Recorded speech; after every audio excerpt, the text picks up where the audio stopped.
This time, lesson number 2 is seek your status with Allah.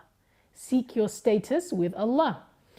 Khadija radiallahu anha was a noble woman in a tribal society where lineage gave a person immense status.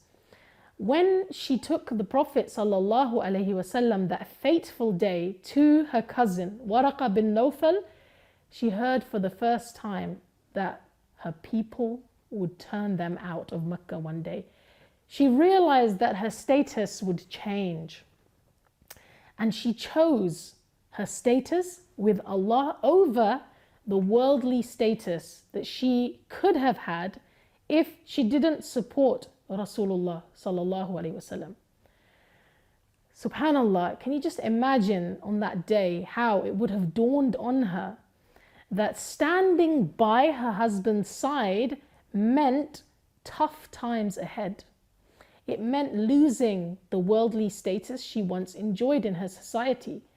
But of course, it also meant gaining the highest status in Allah's eyes, because of course, those who are pioneers in the way of Allah, they're not equal to those who come afterwards.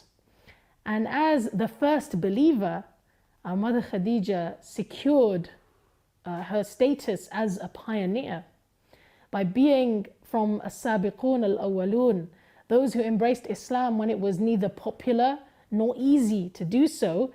She secured that status. Similarly, dear brothers and sisters, we should reflect on those Muslims in the generation before us, those who migrated to this country and to the Western lands, who established Islam here, for example, in the UK, those who built the first masajid, those who were proud of their identity as Muslims, who didn't try to hide it, who didn't try to change their names to anglicize them, right?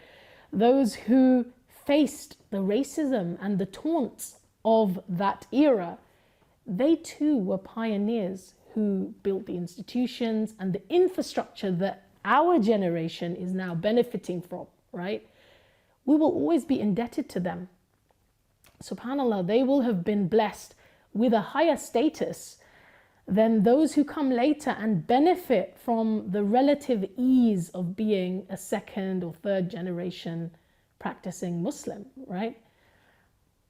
SubhanAllah, brothers and sisters, I remember a time in London when I'd, as a small child, be walking with my mum, and she would be the only woman wearing hijab, observing the hijab that we knew.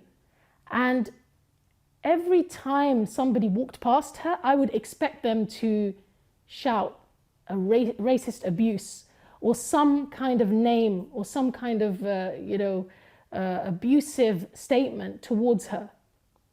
But today, hijab has become normal, right? We call London Londonistan, right, for a reason.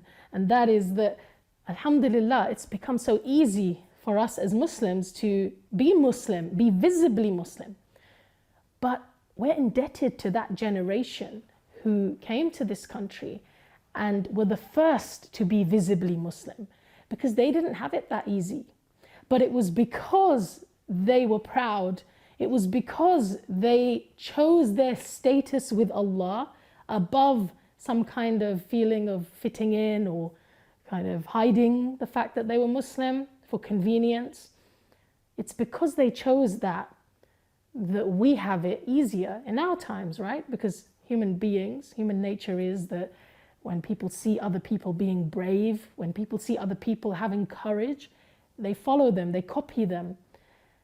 And so within a generation, from a time when my mum was walking in London and she'd be the only hijabi, from a time when I was in secondary school and I was the only girl in hijab, and my friends would ask me questions like, do you wear that hijab to bed, and are you bald under that hijab, and those kinds of things. Now we've come to a time when actually it's normal. Being a visible Muslim is normal.